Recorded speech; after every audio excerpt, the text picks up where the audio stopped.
It's time to shake out your money-making truth. You're listening to Soul Wisdom Abundance with Jennifer Bloom, creating wealth from spiritual health on transformationtalkradio.com. Have you ever wondered why some people work really hard for their money while others live lives of joy and abundance with seemingly little effort? You are about to learn powerful, tangible steps to shifting your mindset and connecting to your flow of money and abundance. Jennifer teaches you to connect to who you are at a soul level and how to use that connection to create a personal and specific relationship with money. Learn how money is a powerful tool to achieve your desires and your desires to then serve the world. So shake out your money-making truth right now. Soul Wisdom Abundance with Jennifer Bloom. Hello, everyone, and welcome. I'm Jennifer Bloom, host of Soul Wisdom Abundance, Create Wealth Through Spiritual Health. And I have all the feels today. I'm excited, delighted, honored, all of that you all are here to share this time with myself and my guest, learning how to do money in a new way. And for those of you who might be new to the podcast and new to me, let me just say briefly what it is that I specialize in. So my work here on this planet is really to help you remember, reawaken, and heal your sacred money relationship. And when you're able to work within that relationship, you can have lasting peace and abundance. And at least it's a little bit easier to have lasting peace and abundance. And the basis of that work is to identify your sacred partnership with money languages. These are energies that you brought with you from the divine to support you in your relationship with your money. So you're actually able to work with your soul directly to be in relationship with money. Now, we don't always know our relationship, and we're not always conscious in our relationship. And when that happens, we sort of accidentally begin to do all our experiences with money out of our previous experiences, our money wounds, the pain, the shame that we all carry around. And when we do that, it creates a lot of trauma. It creates a lot of dis-ease, actually, with money. Now, if you are new to the idea of money wounds, let me just say a little bit about this. Money is something that we have an experience with almost from our first breath on this planet. And in fact, I would say that it's before that. We as babies, when we are in utero, we feel our mother's emotions. Of course, we can't put any names to it. We don't understand what it is. But when there's stress and strain, we feel that as a baby. And that also creates changes in the architecture of our brain. So if our mothers, our parents are having stress and strain around money, that is something that's going to impact us before we even take our first breath. And then, of course, we come to the planet and, we have parents, we have media, we have all kinds of things that we interact with and that give us a history of money. And we sort of accidentally make decisions about who we are and who we are with money. And if we don't deal with those decisions, even if they're no longer accurate, they can color our money world in lots of painful ways. So what do we do with it, right? That's a lot. That's pretty heavy. So what do we do with it? Of course, the soul money relationship is one piece of the puzzle, but there are lots of other pieces to the puzzle. And that's why I am delighted to have my guest here today, because she has a wealth of information, pardon the pun, just sort of slipped out to add to this conversation. So let me introduce you to Barbara Huson. You may also know her as Barbara Stanny. That's something that she can share with us if she'd like later. But she is a financial therapist. She is a teacher and a wealth coach. And she has a really just a wealth of experience. She is a best-selling author. She is the author of 6 different books. Overcoming Under-Earning is one of my favorites. And then, of course, coming out in a couple of days is her brand new book, which is called Rewire for Wealth. 3 steps any woman can take to program her brain for financial success. And I was lucky enough to get a copy, and you can tell from all of my tabs that I really enjoyed it. So we have a lot to talk about. Barbara, welcome. I'm so glad that you're here. Thank you, Jennifer. Thanks for having me. And I can't tell you how much I love to sing those tabs. Yeah. It made my day. Yeah, I'm a scholar at heart, and I know you've done a ton of research, so, I don't know, maybe you're a tab person too, tabs and pens, they're my friends. Oh, goodness. So, all right, we could talk, there's so much that we could talk about. But you know what? I'd love to start with you helping the listeners understand a little bit about your approach, because one of the things that I really love about your work is that you bring together a lot of different modalities, right? You bring together an understanding of financial, the finances in general, psychology, spirituality, and of course, with this book, you're adding in neuroscience. So can you start by just sharing a little bit about your approach and how you stepped into this work?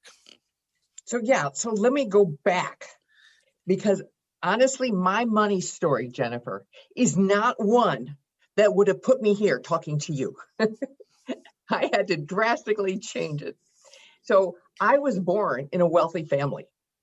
And the only advice my father, who founded H&R Block, he was the R, the only advice he ever gave me about money was don't worry, which I thought was wonderful advice. Sure. I didn't want to worry. I just wanted to spend it.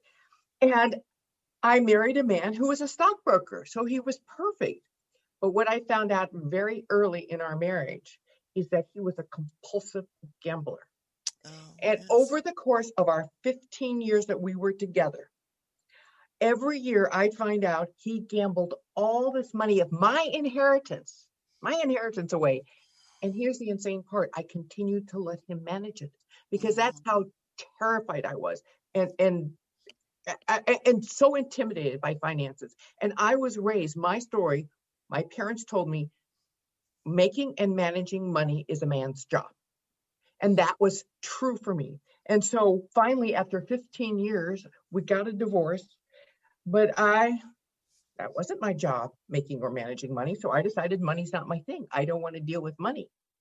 Well, I have this theory that if you don't deal with your money will deal with you. And in the next year, I got tax bills for way over $1 million. It was like closer to two. I did not have anywhere close to $1 million. Oh my God, not even close. My ex had left the country. I was left holding the bag, and my father wouldn't lend me the money. And that's when I knew I had to get smart. So I started reading and I started going to classes. You know what they tell you to do? Sure. All that education piece, right? And my eyes would glaze over and my brain would fog up and I just feel terminally stupid. But I had 3 daughters, young daughters, and one was just a baby. I was not going to raise those girls on the street. I didn't know how I was going to do it. I really didn't. But I swear, I believe when you make a commitment, like a down to your toes, no backdoor commitment, the universe revolves to help you reach your goal. And I was a journalist at the time, working for the San Francisco Business Times. And I got hired for a freelance project to interview women who were smart with money. And those interviews changed my life. I not only got smart about my money, that was like, I don't know, 30 years ago, but I wrote my first book, Prince Charming Isn't Coming, How Women Get Smart About Money. And suddenly I had this whole new career. I was traveling all over the country, but I couldn't make money. So I interviewed women who made lots of money, and I was a chronic under-earner. And I started making 6 figures before I even finished writing my next book, Secrets of Six-Figure Women.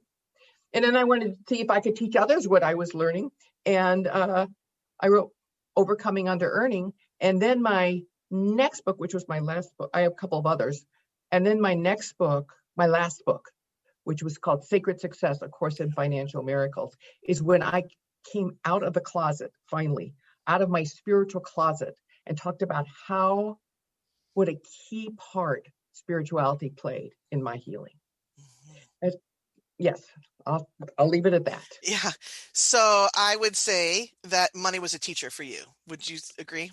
Oh, money was definitely my teacher. And I just wasn't ready to learn till I was in my 40s. Well, how can, we only know what we know when we know it, right? When things get painful enough, right? And we've either not seen it or ignored it or whatever for long enough, the universe sends 2x4s and then they get a little bit bigger and a little bit bigger, right? And I think that's one of the things that drives me to do what I do. and I've been doing this for 25 years, is that research shows that most women do not get serious about making or managing money until they hit a crisis, until they lose a spouse, they lose a job, they're on the brink of retirement, which is the worst time to start. Worst time. Right, right. So I was going to save this a little bit till later, but now that since we're talking about it right now, so what is it, do you think it is about women that create the difference between us? And I absolutely believe that women's difficulties with money has little, if anything, to do with money per se. It has everything to do with our fear of or ambivalence about power. Mm. Because I think we don't understand power from a feminine perspective. And I define a powerful woman as someone who knows who she is, who knows who she wants, and expresses that in the world unapologetically. So essentially, our fear of power is our fear of becoming who we truly are, of expressing our truth and living our truth. And instead, we water ourselves down so we don't make waves. Right, right. Yeah, be good, right? Be the good girl, be quiet, sit in the corner, don't hassle the real people. And the other piece of that too is I was listening to a Brene Brown podcast not too long ago, and she was talking about the model of power over. And I think that a lot of women are very concerned about wielding power in a way that's going to hurt somebody else. So men, the patriarchy, men in general, they define power as power over. Right. But women, our true nature is power with. And we find power through collaboration. So that's part of my message, is power is not power over for women. And I think that is that's what I'm believing, is that the shifting paradigm we're in, all this upset is really shifting the paradigm from power over to power with. Beautifully said. Beautifully said. And what I think is really interesting is that if we can start viewing money as a relationship, we really can step into that new paradigm with a lot more grace. Because I think that we tend to, the people that I mean, and I'm speaking from experience myself. I had enough history with money to go through, end up with a bankruptcy, and that was when the 2x4 hit me, and I started in a new way learning about money. But I think that, we accidentally think about sort of money having the power, that money is the entity that has all the power in this relationship. And that just isn't true.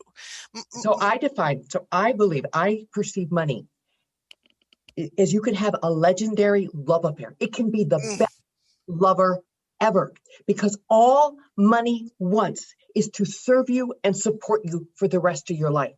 Yes. And all it wants in return is to be appreciated and taken care of.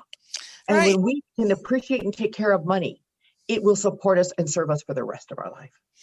Yeah, not too many people in our lives can we say that about, right? That only wants the best at heart and is willing to support us in whatever way we ask, right? So we might as well dive into it. I have made the transition to where everybody in my life now is here to serve me and support me. And those who aren't, and there are, but they're not in my life.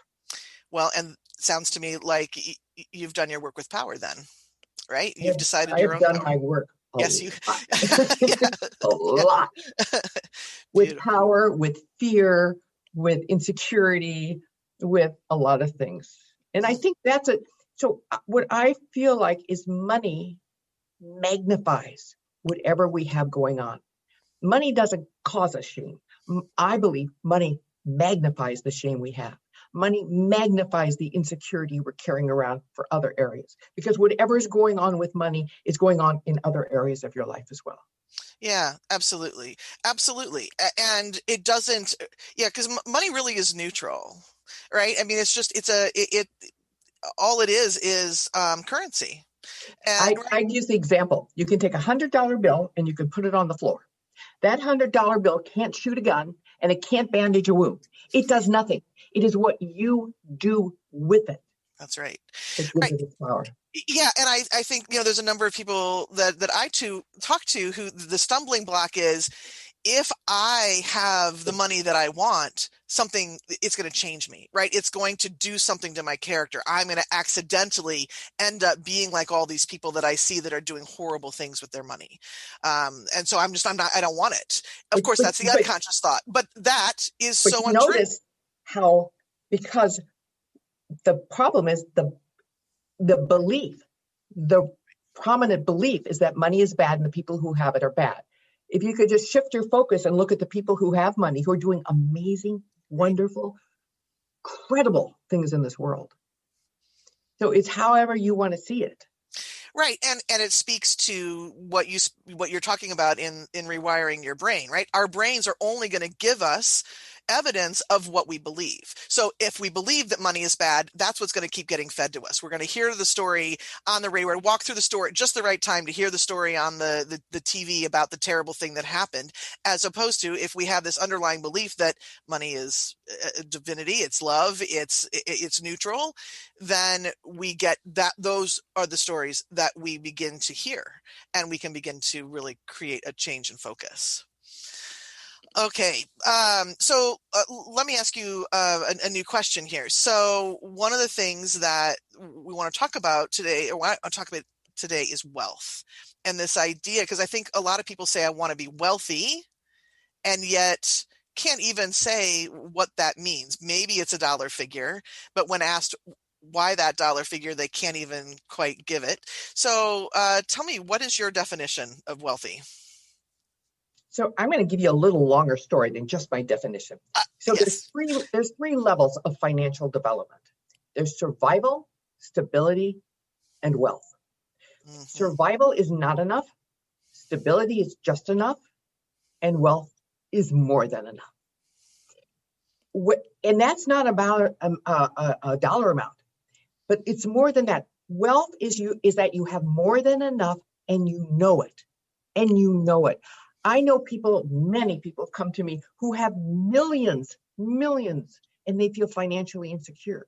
I know people who have far less, but they feel bountiful. Yeah. So wealth means you have more than enough, and you know it. Yeah. So it's really more of a mindset than it is any other category of money in any way. It's a mindset that includes some practicalities. That you have disposable income, that you have money set aside for emergencies, that you are not debting, that if you are in debt, you are paying off your debt, that you have enough money to lead the life you want on your own terms. And that's why I like the addition of spirituality to this, because we get to say, not only am I divinity, but I'm unique divinity, and I get to decide what I want. I don't have to follow anybody else's rules or definitions of what wealth is. I mean, other than the practicalities, right? That's important, but isn't it going to be much more enjoyable if I'm following what it is that I want from money than working hard to meet somebody else's external definition? I believe that, very good. I believe that money is both a practical process and a spiritual practice. Yeah. So there are certain rules of wealth. There's only 4. There's 4 rules of wealth you need to follow. You spend less, you save more, you invest wisely, and you give generously. In that order. Because giving generously without spending less, saving more, and investing wisely is always an act of self-sabotage. Because not only are you jeopardizing your own future security, but you're diminishing the impact you can make with your money. And wealth is where the fun is and the power is. Wealth it's not just amassing money for its own sake. It's how we can use our money to make a difference. And that to me is the spiritual part. You follow the practical steps so that you can do what your God put you on this earth to do. As one of my favorite quotes is from Michael Beckwith, who's the lead Agape. Mm-hmm. He said, "How can you be the light of the world if you can't pay your light bills?" And I don't want to help women just pay their light bills. I Right. want to help them become the light of the world. Yeah.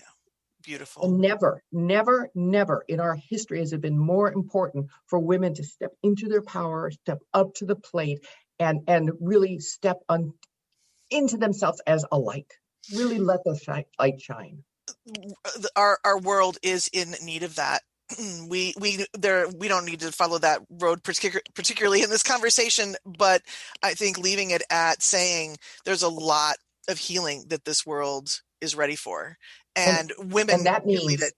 each of us must do our own healing. That's yes. Okay, so that actually leads me into the next question that I wanted to ask you. So in Rewire for Wealth, in a number of other ways, you talk about mind training. And we've already talked about how the power of beliefs and how that can change how we experience money. But I'm curious how you would say mind training is different than willpower. Oh, so let me suggest there's a lot of talk about mind training, but it's not enough just to train your mind. That's what I realized when I discovered neuroscience 6 years ago. So let me just briefly explain that our brain, which is a physical organ in our body, which is a source of chemical, electrical impulses, our brain controls our behavior. Everything we do, inhaling, exhaling, spending, saving, everything we do is controlled by our brain.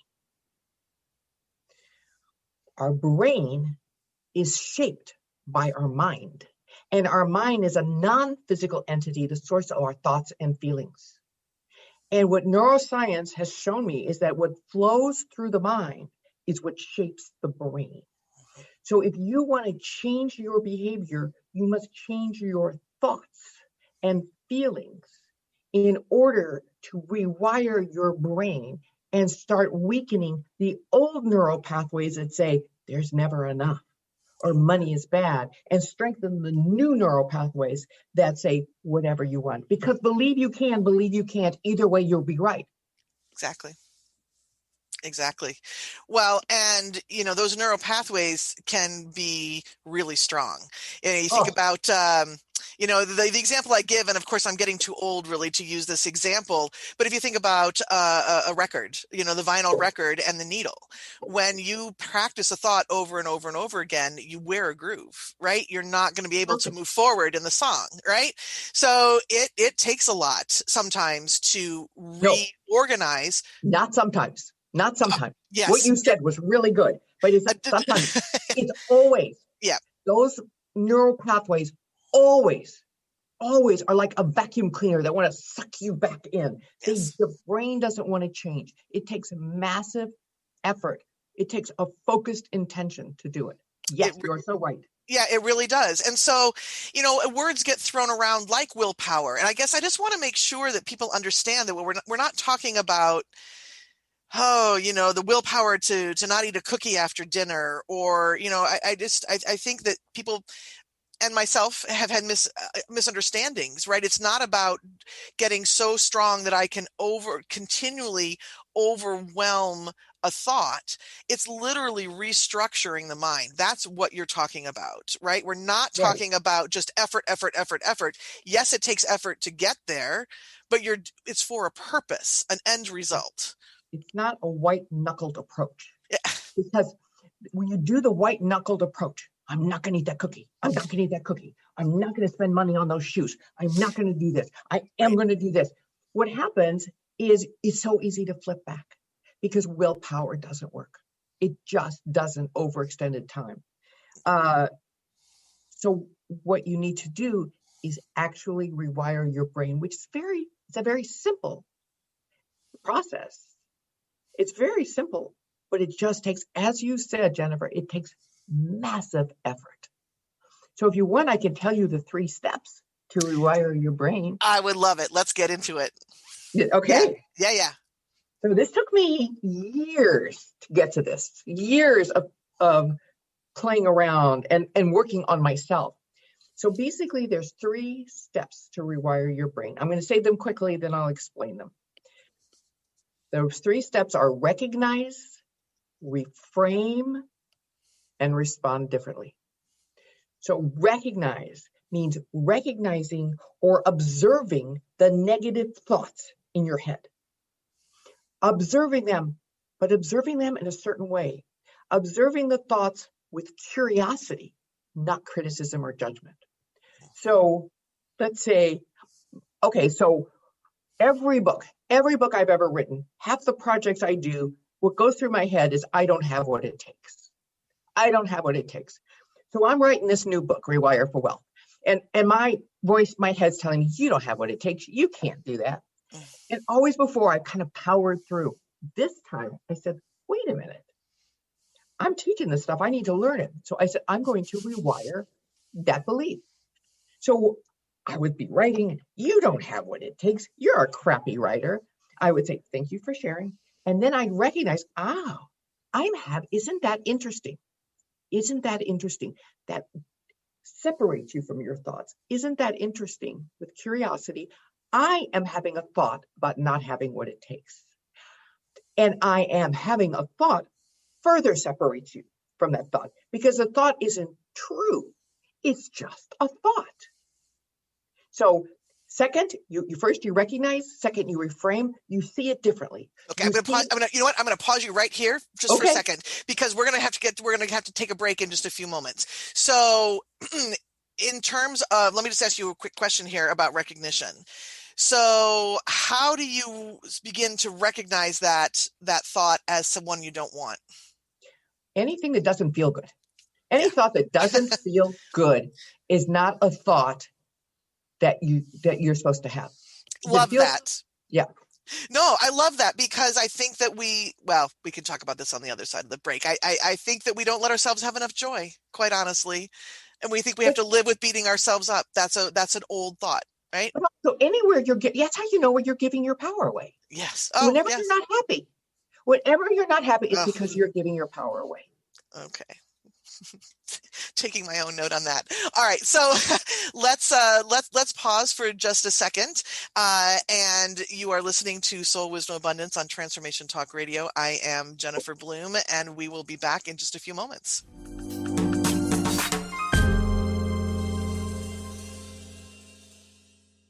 Hi, my name is Diane McClay. I'm comfortable being in front of people.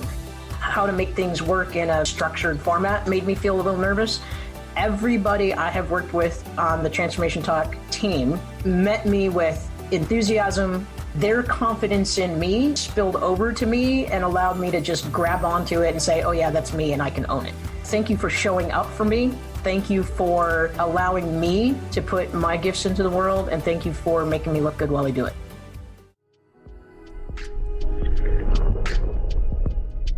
Get empowered. Transformation Talk Radio.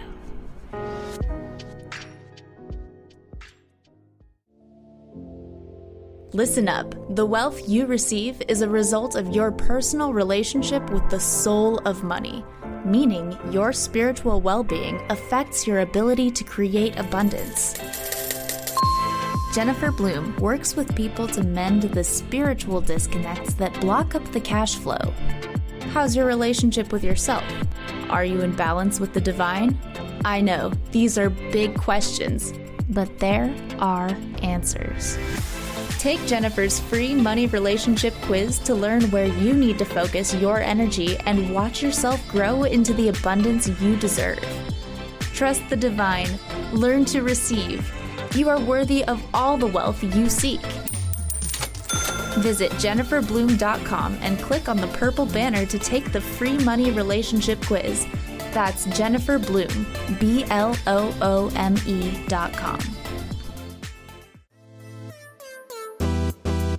Pure inspiration all day on TransformationTalkRadio.com. Are you searching? Looking for a sign? A message you need to hear? From the great unknown? From the most mysterious place that is the most familiar to your soul in the depths of who you are? The universe put someone here to talk to, someone God gave a blessing to, that you may find insight with. TheAngelLady.net. 1-800-323-1790. 1-800-323-1790. The Dr. Pat Show. The Dr. Pat Show. The Dr. Pat Show. This is it. The energy of heart to heart, mind to mind, love to love. These are the questions that people have and rarely state. When we have an internal transformation and we see things differently, what does it mean to step into the full nature of being a spiritual being? How am I to be? This is it. Every day, you have to do something outrageously positive. It is so absolutely relevant because what I've seen in humanity, despite what's in the headlines, I'm so struck by the heroes that have come forward. I'm just absolutely in awe. The idea generators and superheroes. All of you, you are the best listening audience in the world, and we are bringing it in 2021.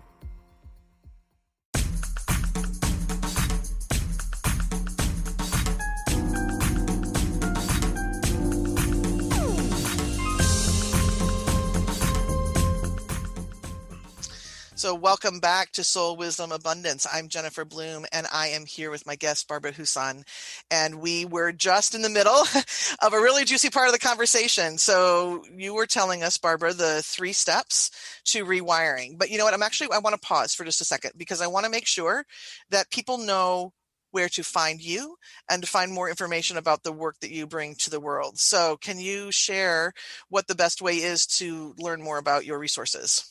Yeah, the best way is to go to my website, Barbara-Huson, Barbara-Huson, Huson. And there's just a whole lot of stuff on there. Yeah, beautiful. Okay, fantastic. All right.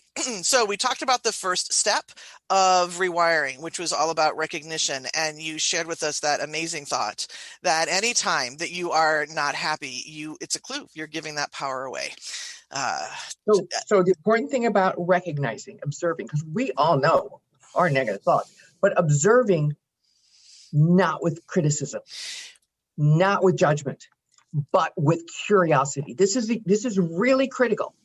Observe with curiosity. Isn't that interesting? I'm having a thought about there's not enough. I'm having a thought about being stupid. Or mine is I'm having a thought I don't have what it takes. So you recognize that thought without judgment. Because the judgment is what digs that neural pathway. You just recognize it with curiosity. And the second step is you reframe it. So there are only 2 emotions. Everything boils down to 2 emotions, fear or love. And our negative, unhealthy emotions are always fear-based. And reframe, there's a lesson in A Course in Miracles that always helps me reframe. It's above all, how can I see this differently? And A Course in Miracles, I don't know if you know the Course in Miracles, it's a sacred. Yep. And it always says a miracle, it defines a miracle as a shift in perception. So when you reframe, this is your beginning of creating financial miracles. And reframe means how do you just see it differently, seeing it through the eyes of love. So take me. So I had this thing, I don't have what it takes, and I'm writing my book like that. And then I thought, okay, I see that. I recognize. Isn't that interesting? How can I see this differently? And for me, what I did, there's many ways to reframe, but I go, oh, I can handle this.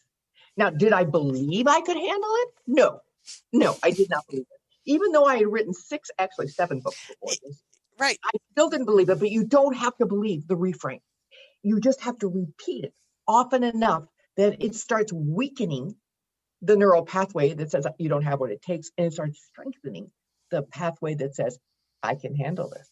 But then it's not enough just to change your mindset. All this stuff about mindset, and I'm a big believer in it, but it's not what I realize. It's not enough. The third step is you need to respond differently. Yeah. You need to do what that feels uncomfortable. You need to do what doesn't feel like you. You need to do, if your brain says, no, don't do that, it's not you, that's exactly what you need to go. Exactly what you need to do. So it's responding differently. The first 2, recognizing and reframing, is what sets you up But the rewiring happens when you respond differently over and over and over and over and over again. Yeah, it's the image that I have for that is, you're out in the Amazon jungle and you've got your machete and you're hacking away, right? You've got a new path, and that other path looks really, really inviting because you could just walk. It'd be so easy. But no, wait a minute. I know it's at the end of that road. I don't feel enough. I feel where I'd feel like I don't deserve to have what I want. That's no longer true. But here I am with my machete, and I'm just going to keep hacking it out until that pathway is as familiar as the other one. Beautiful. Right. So, okay. So doing something over and over and over brings up the word motivation.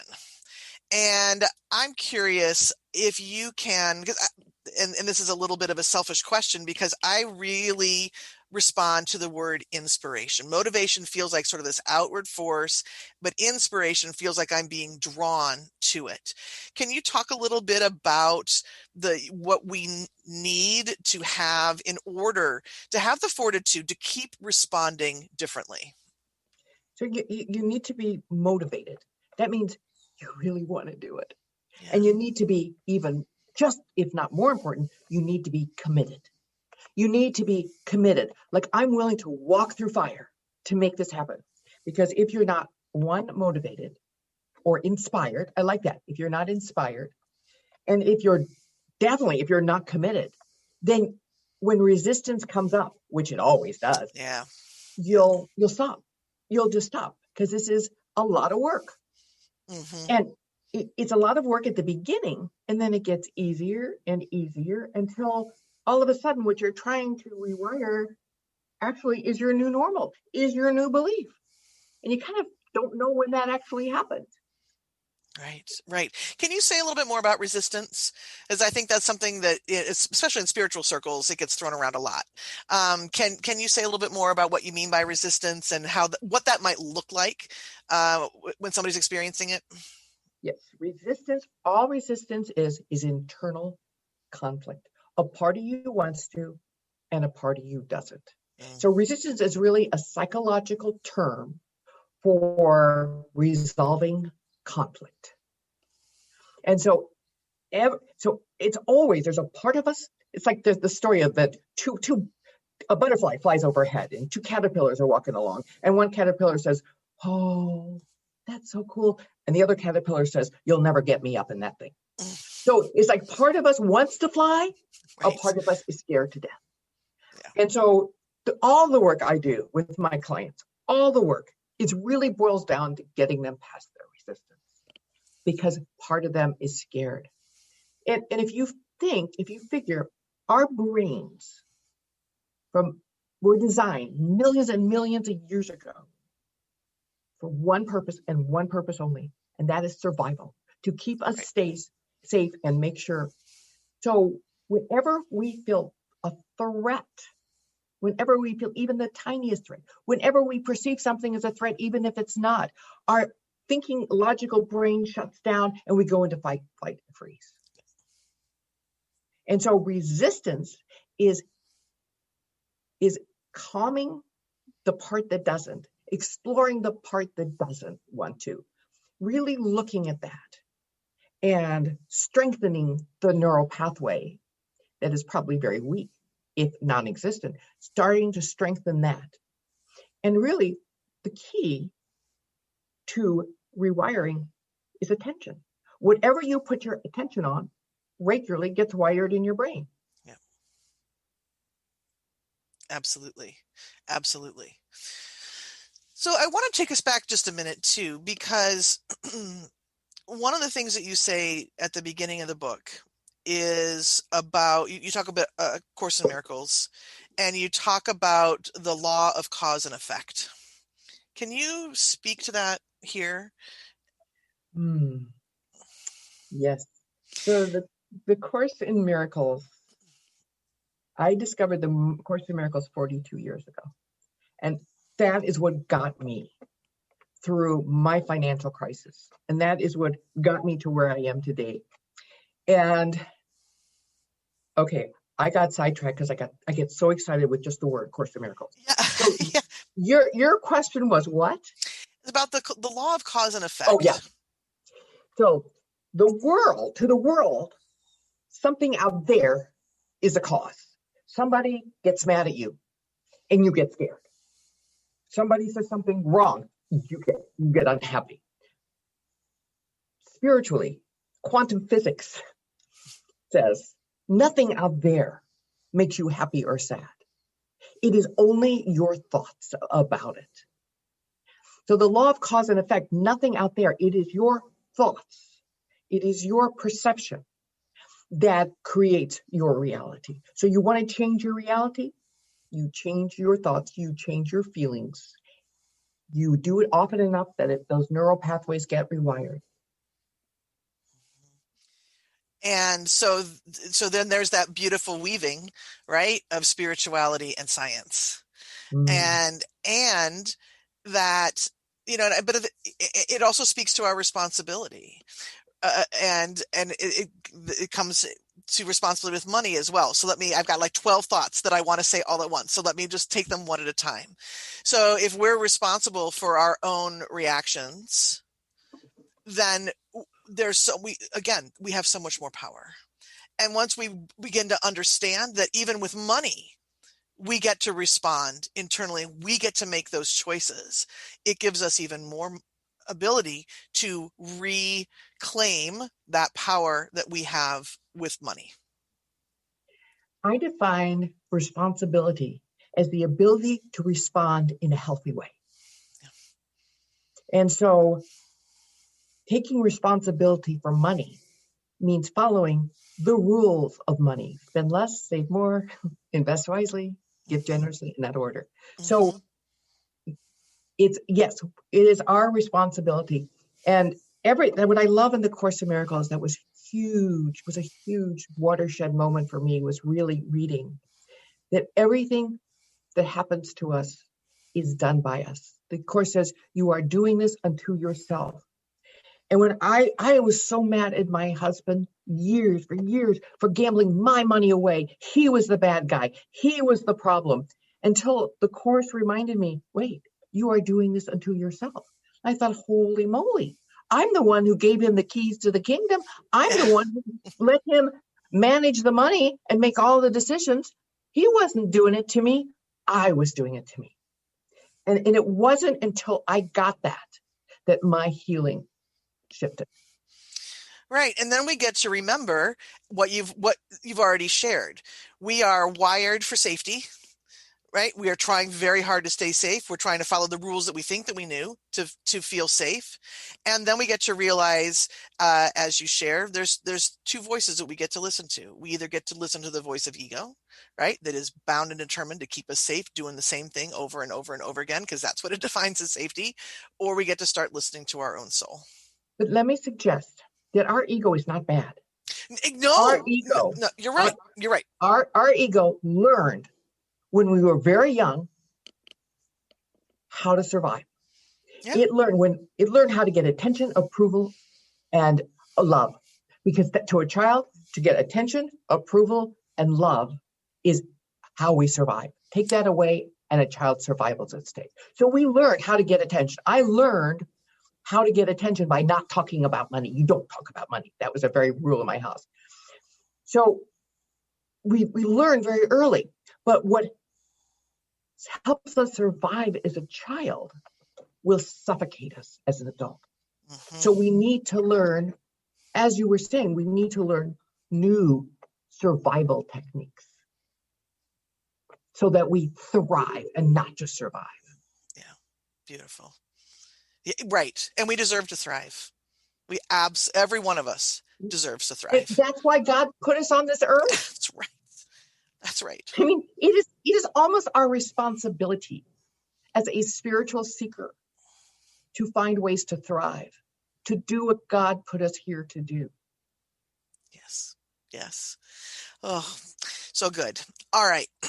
So as we've got maybe 5 minutes or so left. So there's a lot of information that we have shared here.